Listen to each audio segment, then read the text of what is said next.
Être malade, ça n'a jamais été facile. Imaginez-vous en classe, par exemple, j'ai un petit problème au niveau de la vision des couleurs. Je les confonds, je suis daltonien. Le prof de physique-chimie vient de l'apprendre. La première question qu'il trouve à me poser: sur le graphique, la couleur rouge, c'est quelle longueur d'onde? Alors sur le graphique en question, du vert, du bleu, du jaune, le seul rouge qu'on peut voir, c'est celui de la sortie de secours. Un peu comme le corset. Ouais, suite à des problèmes de dos, j'ai dû, comme la plupart des personnes de notre génération de tordus, porter un corset. Oh, le corset c'est bien, c'est cool. On le met allongé, ça soulage immédiatement. On a juste mal 3 heures après. On le fait craquer comme Terminator, en plus génial, armure intégrée. Sauf que pour se lever, rouler, 4 pattes, genoux, debout. Deuxième étape, sortir de la niche.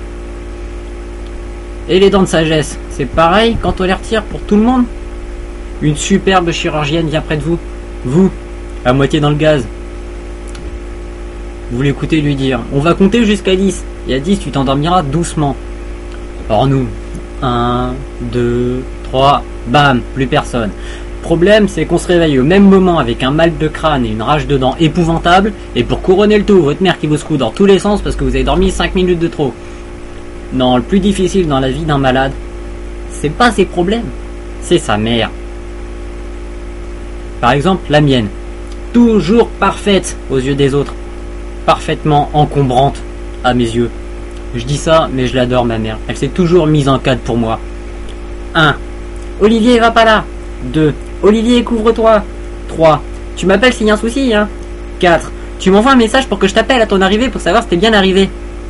Non, le côté magique, c'est que personne ne sait comment les mères peuvent faire rentrer toutes ces informations en même temps dans votre tête et en moins de 10 secondes. Le lendemain, ça donnait un truc comme ça. Excuse-moi maman, j'avais plus de batterie, j'ai oublié de la recharger. Bah, je m'en ai détouté, c'était pas grave, t'es rentré maintenant. Ouais, enfin ce qu'elle dit pas, c'est qu'elle a appelé 20 fois sur votre portable, une dizaine sur celui d'une amie, hein. On parle des mères, on parle des mères, n'oublions pas de parler des pères. Alors mon père, passionné par des jeux TV complètement stupides à mon goût et primordial à sa survie, participant depuis la fenêtre derrière l'ordinateur à l'écriture du scénario La vie des voisins. Très organisé, le père de famille rentre du travail à 17h. Il rentre les voitures à 17h15. À 17h30, allumage de l'électroménager. PC télé, vous vous attendiez à quoi? 19h, on commence à se lever, la fin arrive. 19h05, on appelle les gamins, il y a la table à mettre. 19h20, on ferme les volets en râlant discrètement sur l'andouille qui a garé sa voiture devant la sortie de garage. 19h22, on passe à table. 19h35, on finit de manger. À 36, on sort de table et on sort surtout le PC du mode veille. Organisation époustouflante si l'on compare avec celle de son espace personnel. Frigo, canapé. Mais l'exemple paternel, c'est génial. Bah ouais, j'aurais une excuse pour faire la même chose. Non, je suis pas méchant, juste réaliste. Le dimanche, jour particulier, il se met au fourneau. Délicieux. Oui, car le meilleur ami de ma mère, c'est l'ouvre-boîte. Remarque, c'est toujours mieux que la ratatouille. Imaginez votre compagne vous prépare une bonne ratatouille. Vous n'êtes que 2 ou 3. Mais la cocotte, elle est pleine.